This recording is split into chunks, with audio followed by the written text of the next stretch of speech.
برادری آج چھٹے روز بھی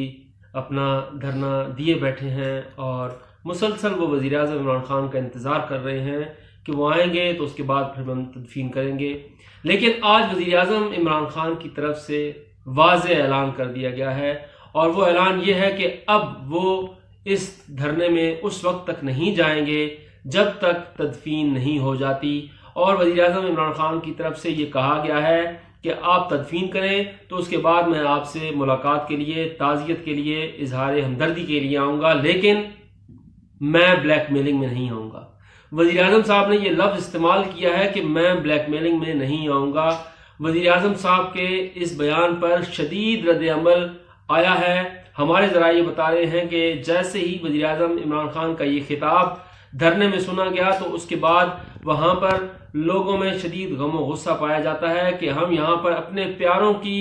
لاشیں لے کر 6 روز سے بیٹھے ہوئے ہیں اور وزیر اعظم کے آمد کا انتظار کر رہے ہیں، اور ہمیں بارہا یہ کہا گیا کہ وزیر اعظم عمران خان آ رہے ہیں، اور کل سے ہمیں یہ یقین دہانی کرائی گئی تھی کہ وزیر اعظم صبح 3 بجے کے بعد آ جائیں گے، لیکن 24 گھنٹے ہونے کو ہیں ابھی تک وزیر اعظم صاحب نہیں آئے. اور اب وزیر اعظم صاحب کی طرف سے یہ بیان آ گیا کہ وہ بلیک میلنگ میں نہیں آئیں گے، تو اس پر شدید غم و غصے کی لہر ہے.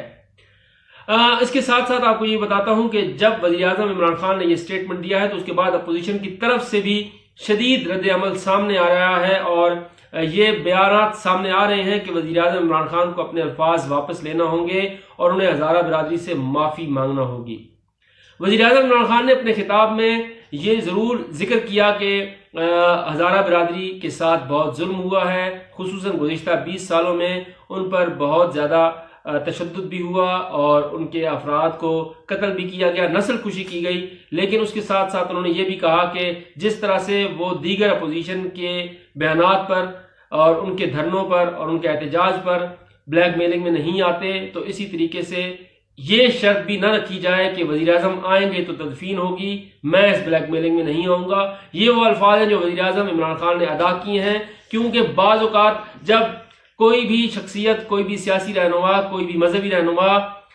یا کوئی بڑی شخصیت جب کوئی بیان دیتی ہے یا بات کرتی ہے، اس کے بعد یہ کہا جاتا ہے کہ میرے بیان کو سیاق و سباق سے ہٹ کر پیش کیا گیا ہے، لیکن ہم وہ الفاظ دوبارہ سے کہہ رہے ہیں کہ وزیر اعظم کے جو الفاظ ہیں وہ وہی ہیں جو ہم نے ابھی کہے ہیں، اور وزیر اعظم صاحب نے ہی یہ الفاظ دہرائے ہیں اور میڈیا کے ذریعے پوری قوم نے وہ الفاظ سنے ہیں. اور اس وجہ سے جہاں پر دھرنا دیے بیٹھے افراد جو کوئٹہ میں ہیں وہ اس پر شدید غم و غصے میں ہیں، تو اس کے ساتھ ساتھ آج ملک بھر میں احتجاجی مظاہرے اور دھرنے بھی ہو رہے ہیں. وہاں پر بھی یہ وزیر اعظم کی آواز پہنچی ہے جس نے شدید ترین جو ہے وہ تشویش میں لوگوں کو مبتلا کر دیا ہے. ہم نے آپ کو کل بھی بتایا تھا کہ وزیر اعظم عمران خان کو جو ہے وہ جانے سے منع کیا گیا ہے، اور انہیں یہ کہا گیا ہے کہ جہاں میتیں ہوں وہاں پر نہ جائیں. اس پر پاکستان پیپلز پارٹی کے سینئر رہنما عبدالقادر پٹیل کا بیان بھی سامنے آیا، جس میں انہوں نے یہ کہا تھا کہ وزیر اعظم عمران خان جب اپنے قریبی دوست نعیم الحق کے جنازے میں نہیں گئے تو وہ کسی اور جنازے میں نہیں جائیں گے، کیونکہ انہیں منع کیا گیا ہے کہ جس جگہ جنازہ پڑا ہو وہاں آپ نہیں جائیں گے. لیکن یہ کوئی لاجک نہیں ہے. وزیر اعظم عمران خان کو ثانیہ گیشتری کے حوالے سے تفصیلات سے آگاہ کیا گیا تھا کہ کیا ہوا اور کون سے محرکات تھے، اس حوالے سے بتایا گیا. اس کے ساتھ ساتھ جو مبینہ افغان باشندوں کی بات ہے وہ بھی وزیر اعظم کو بتائی گئی، اور اس کے ساتھ ساتھ سیکیورٹی کے حوالے سے جو انتظامات ہیں ان کے حوالے سے بھی آگاہ کیا گیا تھا. لیکن اس کے باوجود وزیر اعظم نے یہ فیصلہ کیا تھا کہ وہ ضرور جائیں گے، لیکن اب انہوں نے اپنی بات پر یہ کہا ہے کہ وہ اس وقت تک نہیں جائیں گے جب تک تدفین نہیں ہو جاتی. تو اب دیکھنا ہوگا کہ اگلی صورتحال کیا بنتی ہے. لیکن میں آپ کو یہاں پر یہ بتاؤں گا کہ جو ذرائع ابلاغ میں باتیں آئی ہیں کہ کون سے سانحات تھے جو ہوئے اور کتنے سانحات ہوئے، اس حوالے سے قومی اخبارات نے جو ہے وہ اپنے فرنٹ پیج پر، بیک پیج پر انہیں شائع کیا ہے. وہی ہم آپ کے سامنے رکھ رہے ہیں کہ یہ مظلوم ہزارہ جو ہیں یہ کتنی بار نشانہ بنے ہیں. قومی اخبارات کے مطابق اور اب تک جو ہم نے تفصیلات حاصل کی ہیں اس کے مطابق تقریباً 80 حملے ہوئے ہیں، اور ان 80 حملوں میں 1600 سے زائد جو ہزارہ برادری کے افراد ہیں، اہل تشیع کے افراد ہیں، وہ ان میں شہید ہوئے ہیں. اور یہ حملے جو شروع ہوتے ہیں، یہ حملے شروع ہوتے ہیں 2002 سے، ان کا آغاز ہوتا ہے 4 جولائی 2003 کو دوسرا حملہ ہوتا ہے، اور یہ حملہ 2004 میں یوم عاشورہ پر ایک حملہ ہوتا ہے اور اس میں 82 افراد جاں بحق ہوتے ہیں اور 100 زخمی ہوتے ہیں۔ اس کے بعد پھر 3 ستمبر 2010 کو باچا خان چوک پر القدس ریلی کا انعقاد کیا جاتا ہے، تو اس القدس ریلی پر بھی حملہ ہوتا ہے اور 83 افراد اس میں شہید ہوتے ہیں، جبکہ 200 سے زائد اس میں زخمی ہوتے ہیں۔ 10 جنوری 2013 کو علمدار روڈ پر بڑا سانحہ ہوتا ہے، اور اس سانحے کے بعد ایک طویل دھرنا ہوا تھا، 128 افراد اس میں جاں بحق ہوئے تھے، اور اس کے بعد یہ جو دھرنا تھا اس نے ملک گیر احتجاج کا رخ اختیار کر لیا تھا۔ وزیر اعظم عمران خان صاحب بھی اس احتجاج میں شریک ہوئے تھے اور انہوں نے اس کی مذمت کی تھی۔ یہ جو 128 افراد تھے، ان میں 80 افراد کا تعلق ہزارہ برادری سے تھا۔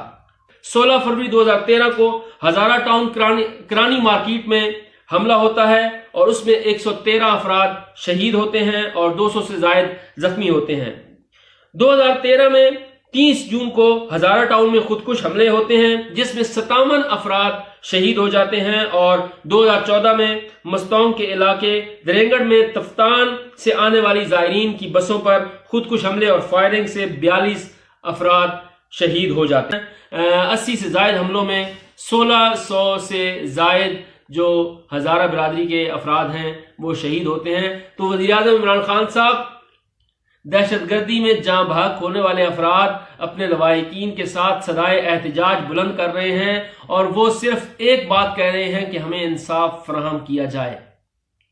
وہ حکومت پاکستان سے اور ریاست پاکستان سے یہ التجا کر رہے ہیں کہ ان کی التجا کو سنا جائے اور ان کی داد رسی کی جائے۔ جو لوگ اپنے پیاروں کو لے کر بیٹھے ہیں وہ بلیک میلنگ کے لیے نہیں بیٹھے، وہ پیسوں کے لیے نہیں بیٹھے، بلکہ انصاف کے لیے بیٹھے ہیں کہ آئے روز ان کے پیارے شہید کر دیے جاتے ہیں۔ کیا کسی شخص کے چلے جانے کے بعد اس کی کوئی قیمت لگ سکتی ہے؟ وزیر اعظم صاحب، وہ بہن جو یہ کہہ رہی ہے کہ ہمارا صرف اکلوتا بھائی تھا، ان کا نعم البدل کیا ہوگا؟ وہ دیگر بہنوں کے بھائیوں کے اس طرح سے چلے جانے پر افسردہ ہیں، اس لیے وہ احتجاج کر رہے ہیں، وہ یہ مطالبہ کر رہے ہیں کہ انہیں تحفظ فراہم کیا جائے اور اس حوالے سے اقدامات اٹھائے جائیں۔ وزیر اعظم عمران خان صاحب، آپ اس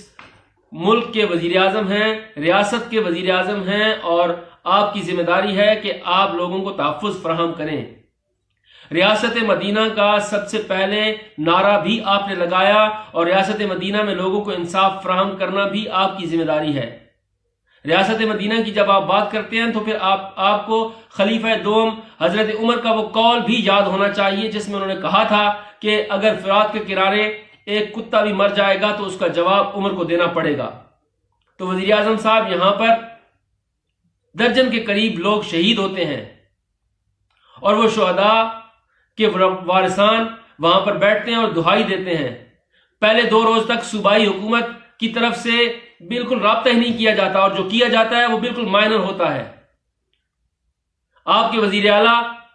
نئے سال کی خوشیاں منانے دبئی گئے ہوئے تھے، 2 روز تک ان کا پتہ ہی نہیں تھا۔ اس کے بعد صوبائی وزراء اور وفاقی وزراء کو آپ بھیجتے ہیں، آپ کے وفاقی وزراء وہاں جا کر جب بات کرتے ہیں اور بات نہیں بنتی تو یہ کہا جاتا ہے کہ یہاں پر بلیک میلنگ کی جا رہی ہے۔ وزیر اعظم صاحب، خدا را انسانیت کا درد سمجھیے، اور یہ درد اسی طریقے سے سمجھیے جس طرح سے آپ اپوزیشن میں تھے، اور آپ اس وقت یہ کہتے تھے کہ ہزارہ برادری کے ساتھ ظلم ہو رہا ہے۔ آج بھی آپ یہی کہتے ہیں کہ ہزارہ برادری کے ساتھ ظلم ہو رہا ہے، لیکن اس ظلم کے خاتمے کے لیے، ان کے ساتھ اظہار ہمدردی کے لیے، اظہار یکجہتی کے لیے آپ کو جانا چاہیے، لیکن آپ اسے بلیک میلنگ کہتے ہیں، تو یہ انتہائی افسوسناک ہے۔